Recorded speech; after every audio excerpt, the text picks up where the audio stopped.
February 1945, Northern Germany.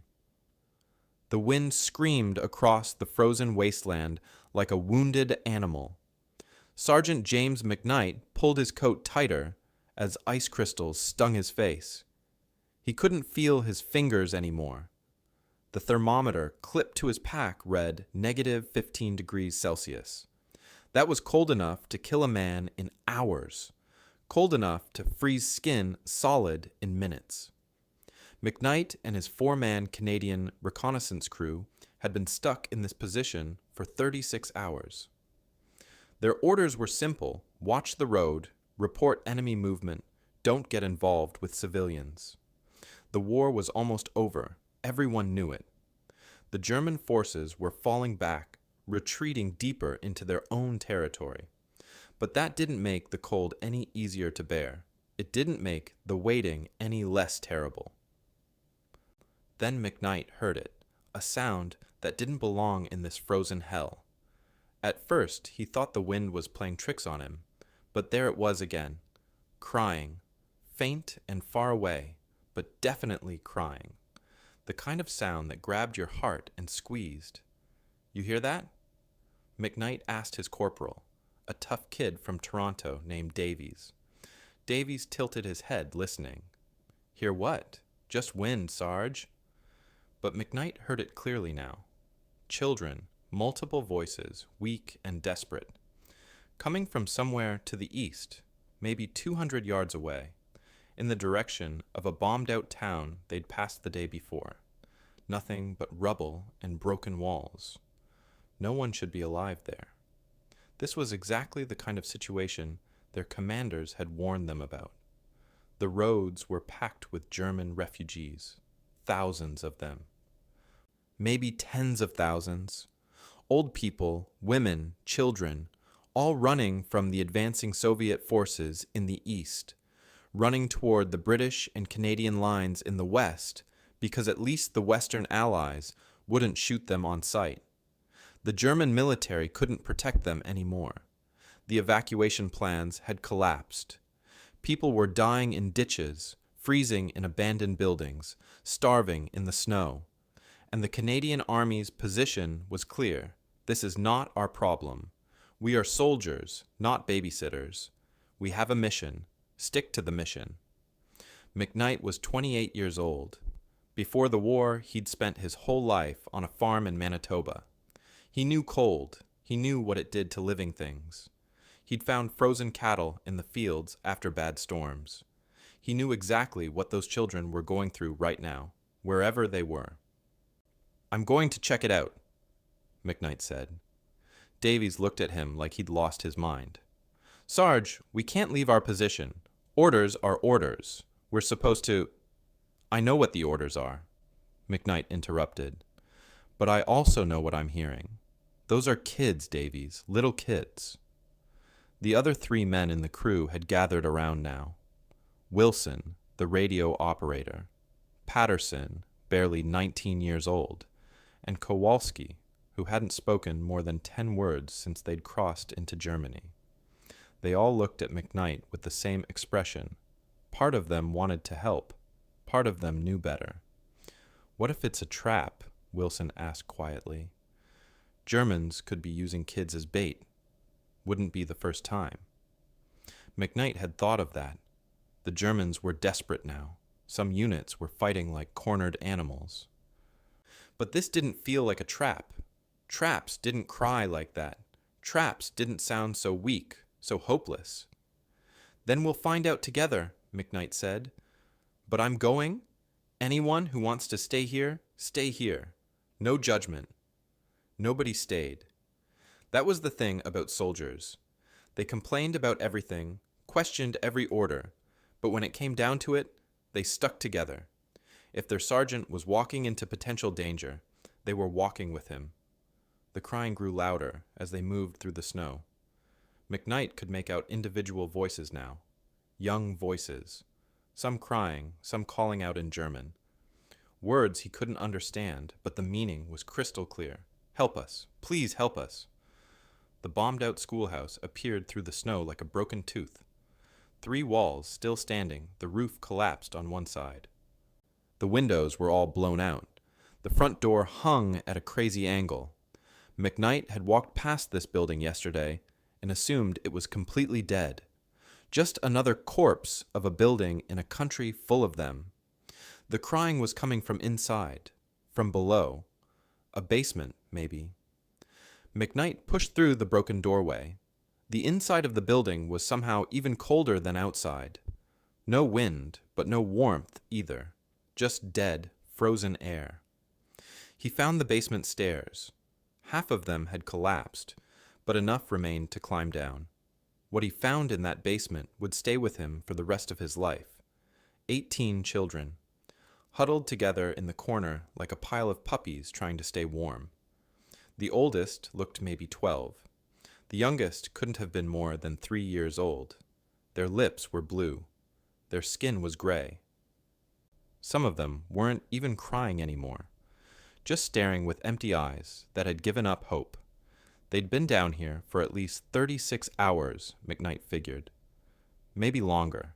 No heat, no food, no water except for snow they'd tried to eat. 2 of the older children had wrapped the younger ones in their own coats and were holding them close, trying to share body heat, trying to keep them alive. When the children saw the Canadian soldiers, several of them screamed.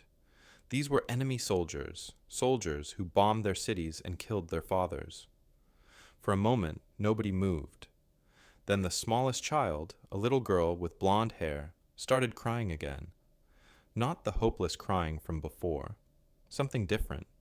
The crying of a child who sees adults and thinks maybe, just maybe, someone will help. McKnight made a decision in that frozen basement that would change everything. He didn't think about military protocol. He didn't think about orders or regulations or what his commanders would say. He thought about his kid sister back home in Manitoba. He thought about what his mother would want him to do. "We're taking them," he said quietly. "All of them." Davies stared at McKnight like he'd just suggested they fly to the moon. "Sarge, our truck fits 8 people. Maybe 10 if we're packed tight. There's 18 kids here, plus the 5 of us. That's 23 people total." McKnight was already moving, checking each a child. The 2 in the corner weren't responding when he touched them. Their skin felt like ice. Hypothermia. Severe hypothermia. If they didn't get warm in the next hour, they'd be dead. "Then we make it fit," he said. "Start bringing them up. Carefully, like some of them can't walk." The crew moved fast. Kowalski, the strongest, carried 3 of the smallest children at once. Patterson took 2 older boys who could barely stand. Wilson helped a girl who looked about 10 but weighed almost nothing. Starvation on top of freezing. McKnight carried the 2 hypothermia cases himself, one under each arm, trying to be gentle, but knowing speed mattered more right now. Getting them to the truck was only the first problem. When McKnight opened the back, he did quick math in his head. The truck bed was exactly 6 feet wide and 8 feet long. 48 square feet to fit 23 human beings. It was impossible, but impossible didn't matter anymore. "Out with the equipment," McKnight ordered. "Everything except the radio, medical kit, and weapons. Everything else goes in the snow." They worked like machines. Spare ammunition boxes, tool kits, extra fuel cans, rations they'd been saving. All of it went into the snow beside the road. When they were done, they had maybe doubled their space. Still not enough.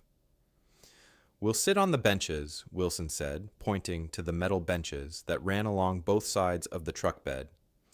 "Put the kids on the floor between us. Pack 'em tight." It was the only way.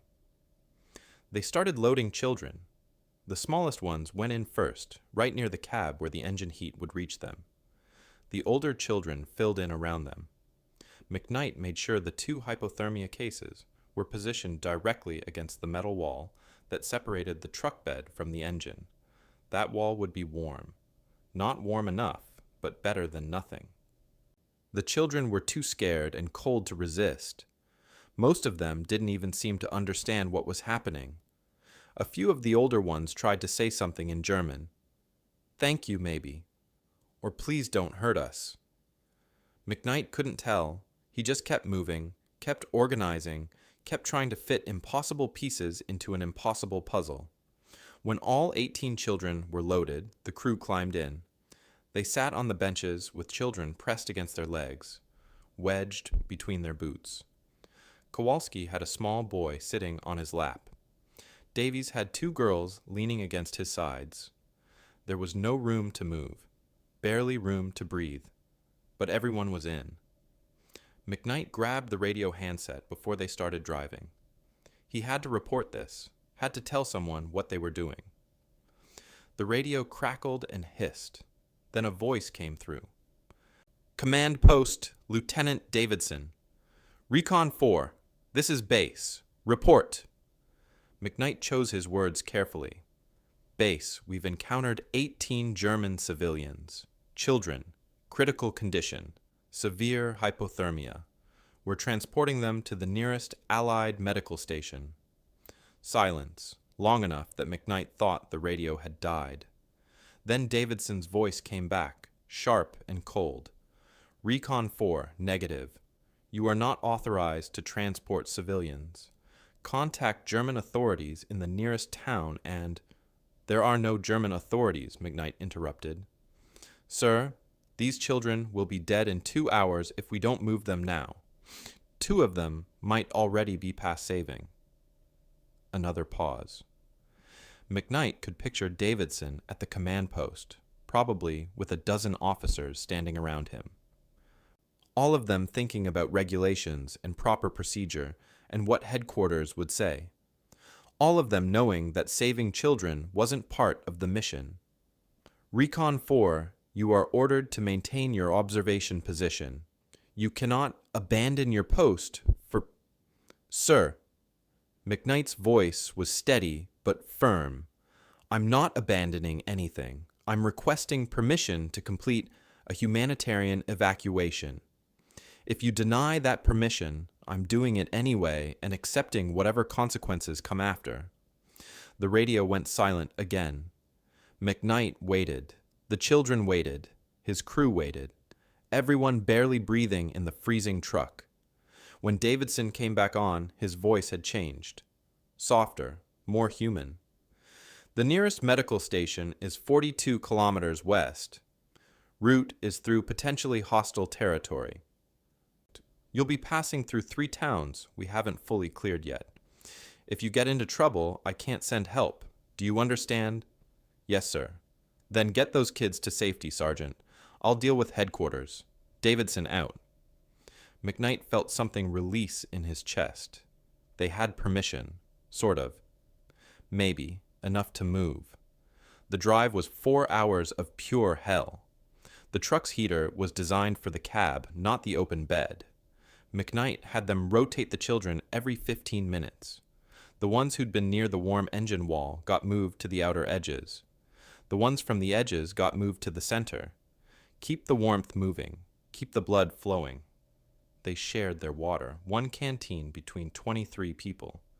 Each child got 2 small sips, not enough to matter, but enough to wet their mouths. To remind their bodies that water existed. Patterson had chocolate in his pack.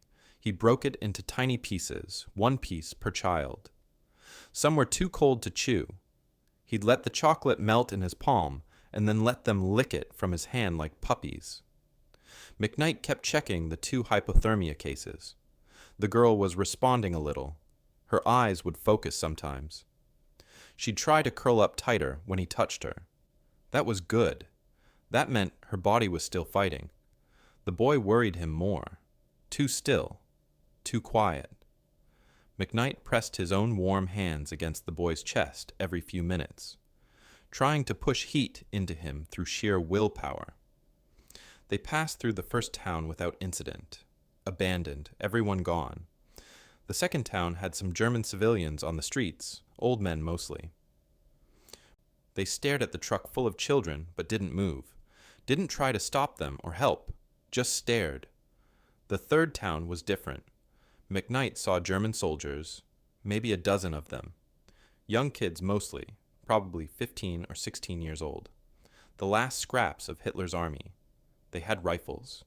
They looked confused and angry and desperate. Exactly the combination that got people killed. Davies had his weapon ready. So did Wilson. But McKnight shook his head. Don't point at them. Don't even look aggressive. We're just passing through. The truck rolled slowly down the main street. The German soldiers watched. One of them, an officer maybe, stepped into the road, raised his hand. Stop. McKnight's heart hammered. If shooting started now, in this packed truck, children would die, lots of them. Then one of the older girls in the truck stood up, wobbling, weak but standing.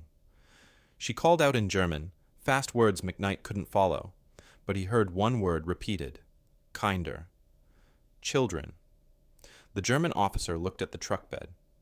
Really looked. Saw the pile of frozen children.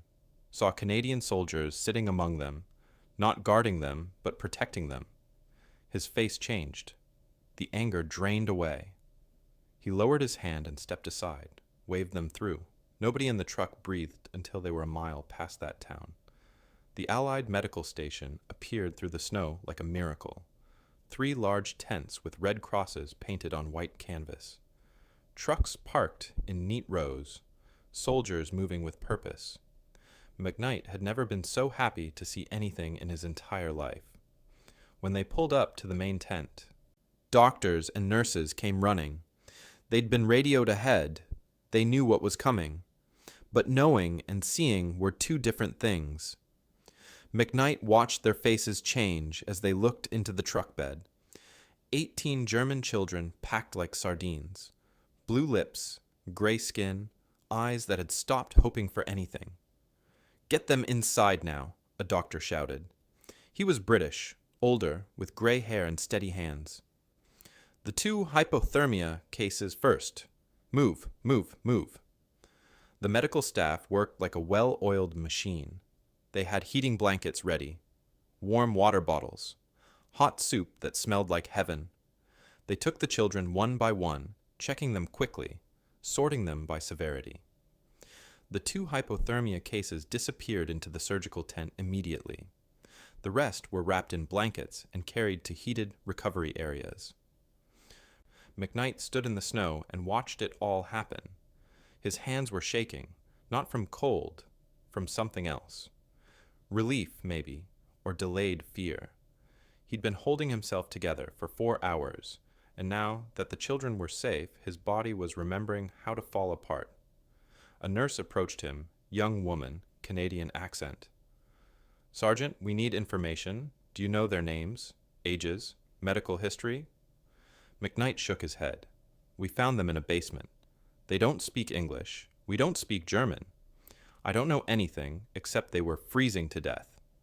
She nodded and walked away. McKnight heard her organizing translators, getting German-speaking staff to talk with the older children, finding out who they were and where they'd come from. The final count came 2 hours later, all 18 children alive. The girl with hypothermia was responding to treatment. Her core temperature had been 28 degrees Celsius when she arrived. Normale was 37. She'd been 9 degrees away from death, but she was warming up. Her heart was beating stronger. The boy was in worse shape, core temperature of 26 degrees. His heart had nearly stopped twice on the operating table. The doctors had worked on him for 90 minutes straight, warming him slowly, carefully, bringing him back from the edge 1 degree at a time. He'd survive, they said, but he'd lose parts of 3 fingers on his left hand and 2 toes on his right foot. Frostbite damage too severe to save. Small pieces of himself that the cold had claimed as payment for his life. 2 other children had frostbite as well. One girl lost the tip of her left pinky finger. One boy lost parts of 2 toes. 15 of the 18 children escaped with nothing worse than mild frostbite and malnutrition. In that frozen wasteland, in those conditions, that counted as a miracle.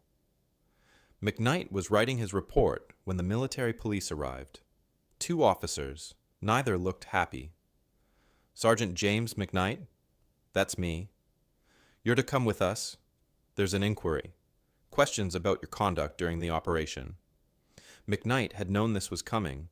You didn't abandon your post, even for the best reasons, without consequences.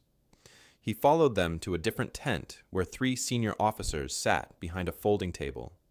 A colonel, a major, and a captain, all of them looking at McKnight like he was a problem they needed to solve. The colonel spoke first. "Sergeant, you left your assigned observation post without authorization. You transported enemy civilians against direct orders. You put your crew at risk by driving through unsecured territory.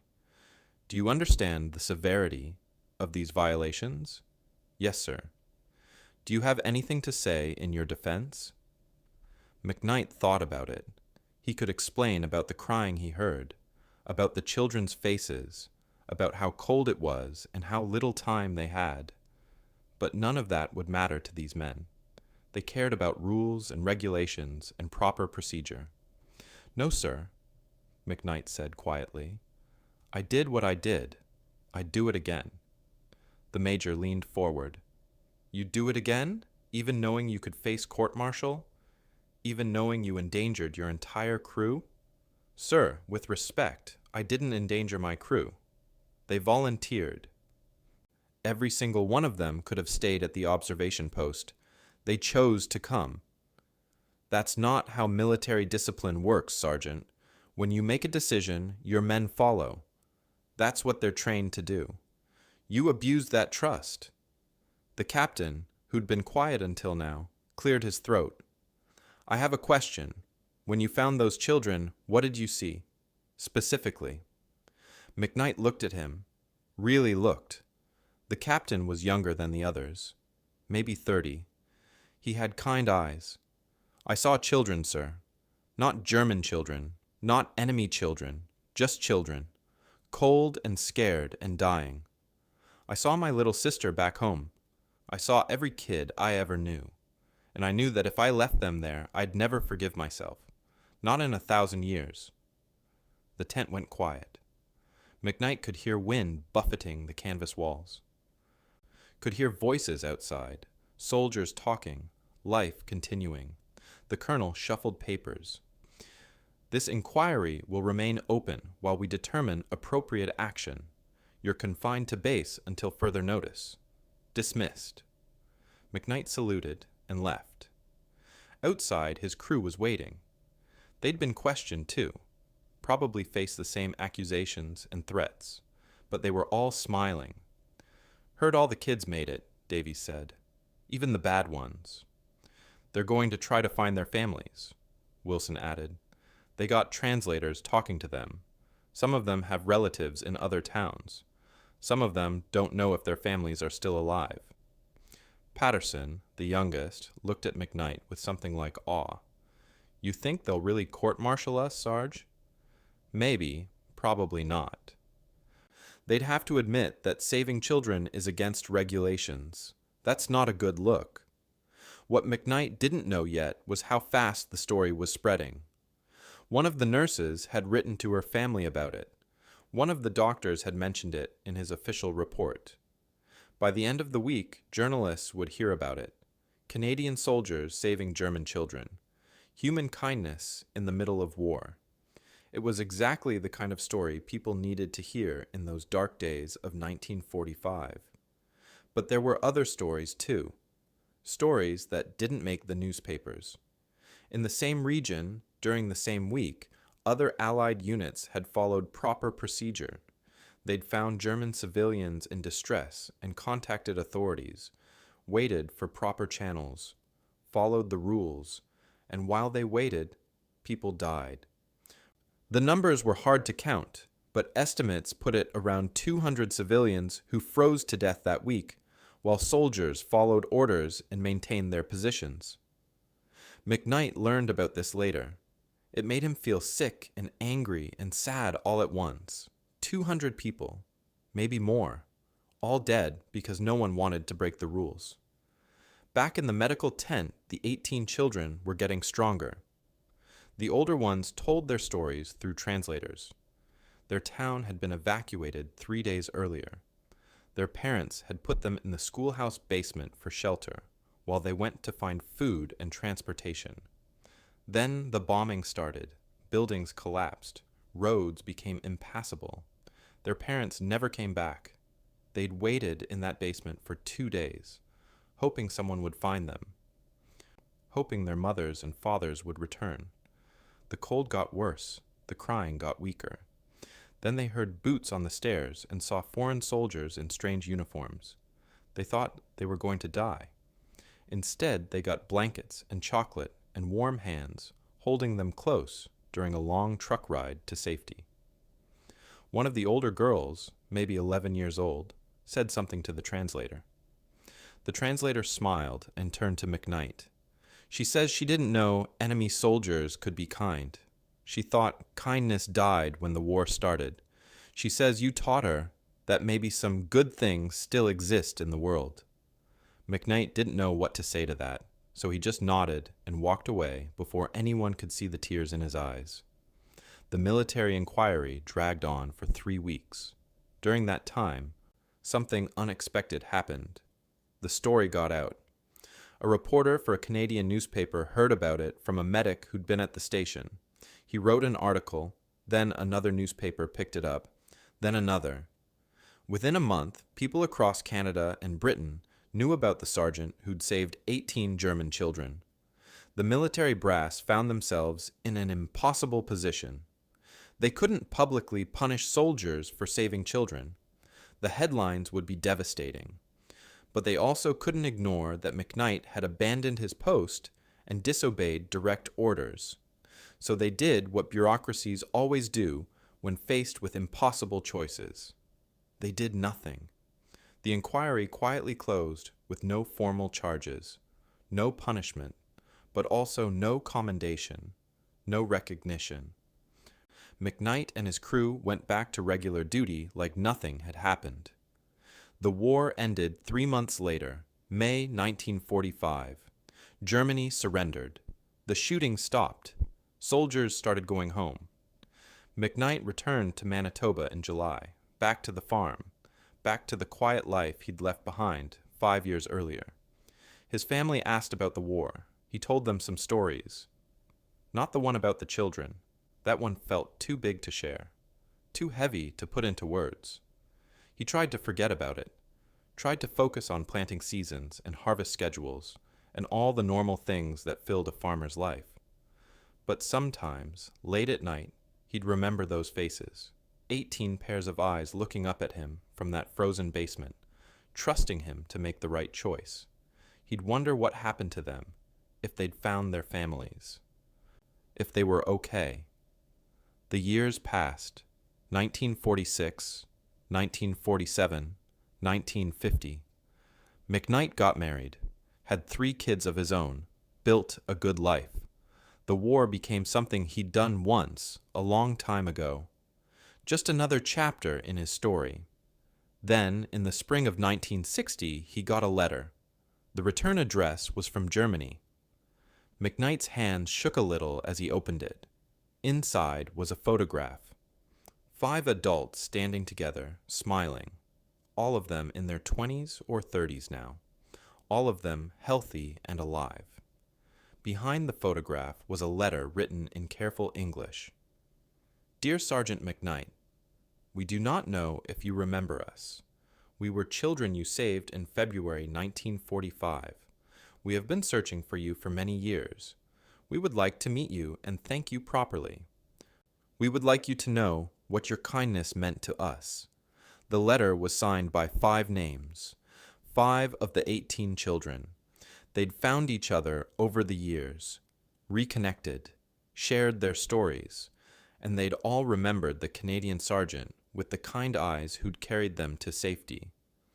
McKnight wrote back immediately. 6 months later, those 5 adults flew to Canada. They met at McKnight's farm on a bright October afternoon. It was awkward at first. These people were strangers, but they were also connected by something deeper than friendship. Connected by a moment when one person had chosen to see their humanity instead of their nationality. They told him what had happened after the medical station, how aid workers had helped find their surviving family members, how some had been reunited with parents who'd thought they were dead, how others had been taken in by relatives, how they'd grown up in a Germany trying to rebuild itself from ashes, how they'd gone to school and gotten jobs and built normal lives.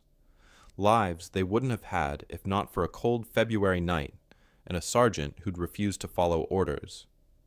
One of them, the girl who'd had severe hypothermia, showed McKnight her hands, all 10 fingers intact.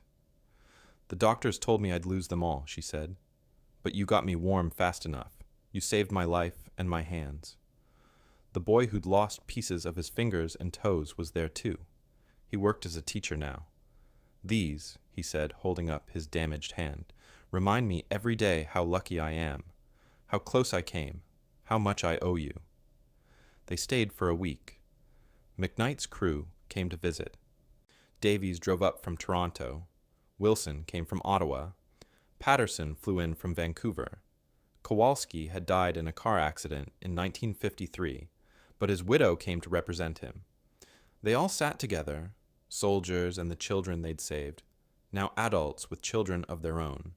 They ate meals together, told stories, laughed about things that hadn't been funny at the time.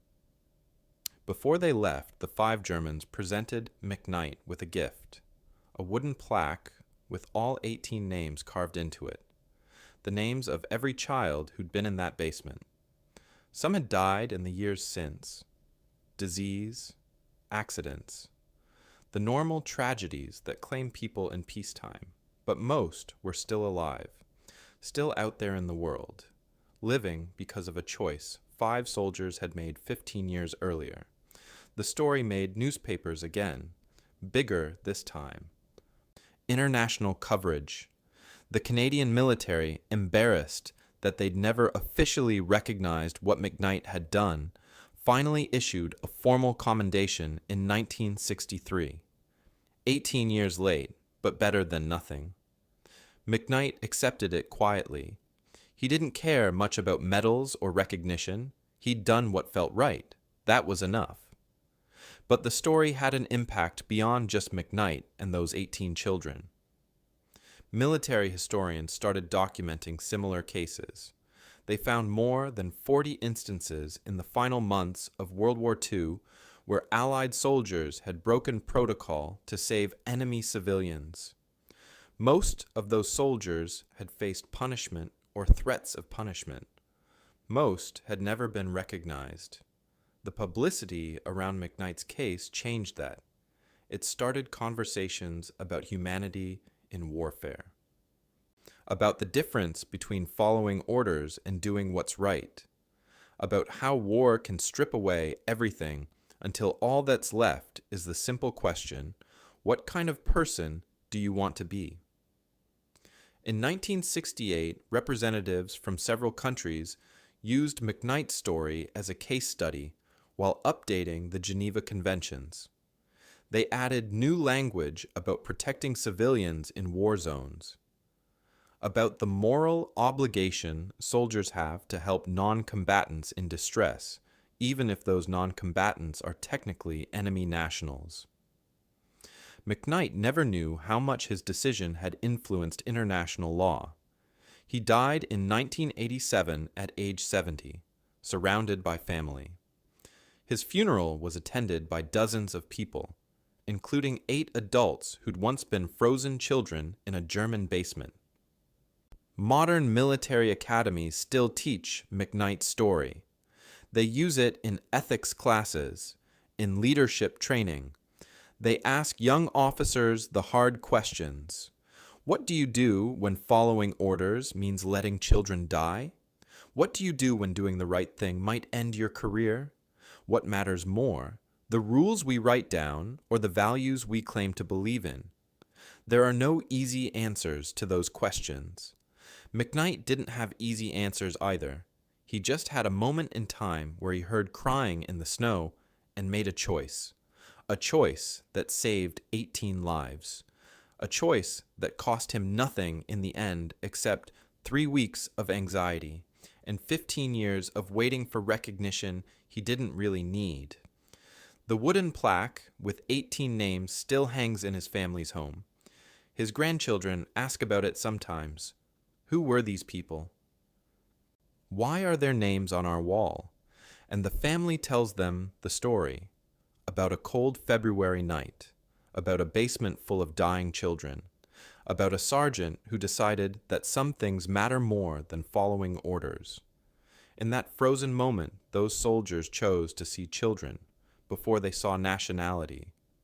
They chose humanity over strategy, compassion over protocol, and in doing so, they proved something essential about human nature.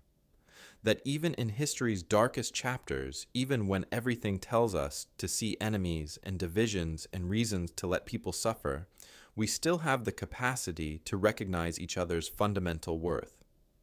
We still have the capacity to choose kindness when kindness is the hardest possible choice.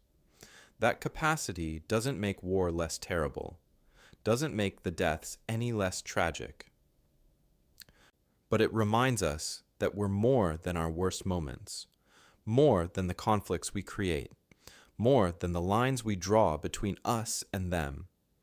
Those 18 lives were 18 small lights in an ocean of darkness. But small lights still matter. They still push back against the night.